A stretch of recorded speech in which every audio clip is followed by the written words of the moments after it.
আমার ছাদ বাগানের থাই জাম্বুরা বাদামি লেবু,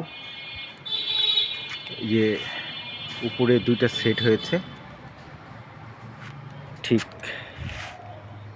গাছের স্বাস্থ্য পাতা অসাধারণ, এবং এখানে একটা সেট হয়েছে এবং পাশে আরও দুইটা সেট হয়েছে এবং এখানে একটা সেট হয়েছে। জানি না এগুলো কয়টা টিকবে। আর এখানে দুটো ছিল, একটা সেট হয়েছে। খুব সুন্দর একটা গাঠনিক রূপ এসেছে আমার থাই জাম্বুরাতে। খুব সুন্দর। আসলে আপনি যখন মন দিয়ে মনোযোগ দিয়ে কোনো কাজ করবেন, বাগান করেন, যে কোনো কিছু করেন, সেটার সফলতা একদিন আসবে।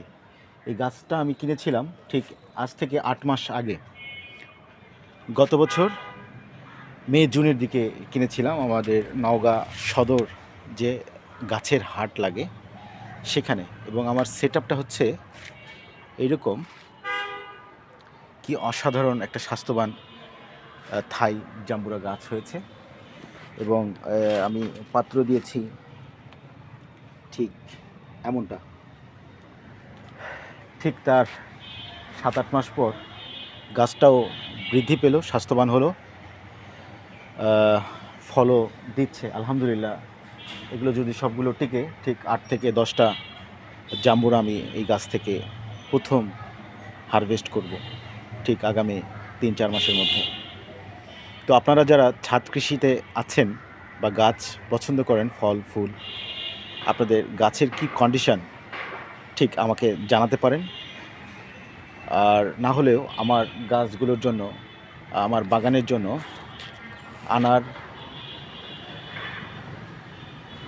পেয়ারা, এখানে পেয়ারাও সেট হয়েছে। ঠিক ঠিক এমনটা আনার সেট হচ্ছে। খুব সুন্দর, খুব সুন্দর আনার সেট হচ্ছে, অসাধারণ।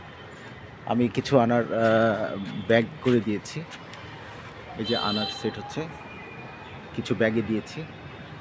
এগুলো বড় হবে, হারভেস্ট করব। টেস্ট কেমন, যেহেতু প্রথম আমি ছাদ কৃষিতে, প্রথম, গত 1 বছরের এক্সপিরিয়েন্স।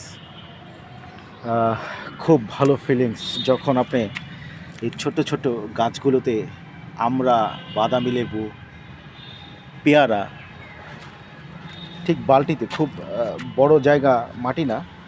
এই যে পেয়ারা এসেছে, পেয়ারা দেখতে পাচ্ছেন কিনা, এই যে পেয়ারা এসেছে দুটো, ওখানে কলি এসেছে। তো এসব আপনি যখন নিজের হাতে যত্ন নিয়ে এদেরকে মানুষ করবেন, এরা যখন ফল দিবে, আপনার মনটা ভরে যাবে। এটাই হওয়া উচিত। ঠিক ফেস টু ফেস আমি ইয়াসিন আরাফাত, আমার বাগানটা যখন আমি শেয়ার করেছিলাম ফেসবুকে, ঠিক আজকে দেখাতে পেরে বা এটা শেয়ার করতে পেরে আমার খুব ভালো লাগছে। ফলযুক্ত গাছ, আগামীতে আরও ফল পাবো আশা করছি। ঠিক আপনাদের দোয়ায় থাকতে চাই। আমার গাছগুলোর জন্য আপনারা দোয়া করবেন, তারা যেন খুব সুন্দর সুমিষ্ট ফল আমাকে প্রোভাইড করে। ঠিক তেমনটাই আপনাদের হাসিতে face to face Yasin Arafat সবসময় থাকে, এবং ফেস টু ফেস ইয়াসিন আরাফাতের হাসিতেও আপনারা থাকবেন বলে শেষ করছি।